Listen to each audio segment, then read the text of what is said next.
बहुत समय पहले एक छोटा सा गांव था जहां हर घर के आंगन में तुलसी का पौधा होता था। लोग उसे मां तुलसी के रूप में पूजते थे, क्योंकि माना जाता था कि जहां तुलसी होती है वहां भगवान विष्णु स्वयं निवास करते हैं। एक दिन की बात है, एक ब्राह्मण परिवार में सुशील नाम की एक स्त्री रहती थी। वह रोज सुबह सुबह स्नान करके तुलसी माता की पूजा करती थी, दीप जलाती, जल चढ़ाती और परिक्रमा करती। गांव के लोग कहते थे सुशील के घर हमेशा सुख शांति रहती है।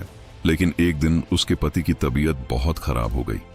वैद्य ने कहा, अब इनका समय पूरा हो चुका है।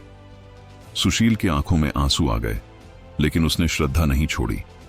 वह रोज तुलसी माता से प्रार्थना करती रही, मां, मेरे पति की रक्षा करो। उसी रात यमराज अपने वाहन भैंसे पर सवार होकर उस घर की ओर बढ़े। उन्होंने देखा कि घर के आंगन में तुलसी का पौधा चमक रहा है, उसके पास दीपक जल रहा है और सुशील तुलसी के चारों ओर भक्ति से परिक्रमा कर रही है। जैसे ही यमराज उस आंगन में कदम रखने वाले थे, तुलसी के पौधे से तेज प्रकाश निकला। वह दिव्य आभा इतनी प्रखर थी कि यमराज एक कदम भी आगे नहीं बढ़ पाए। उन्होंने अपने सेवक से कहा, यह घर पवित्र है, यहाँ तुलसी माता की रक्षा है।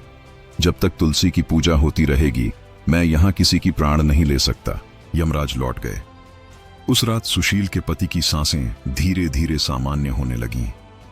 सुबह जब उन्होंने आंखें खोलीं, तो सुशील ने तुलसी माता को नमन किया और आंसुओं में कहा, मां, आपकी कृपा से मेरे घर का दीपक फिर जल उठा।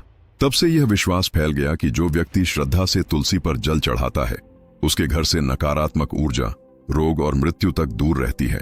तुलसी माता केवल एक पौधा नहीं, वह जीवन, भक्ति और रक्षा का प्रतीक है। इसी कारण आज भी कहा जाता है, जहां तुलसी माता का वास, वहां विष्णु स्वयं करते निवास।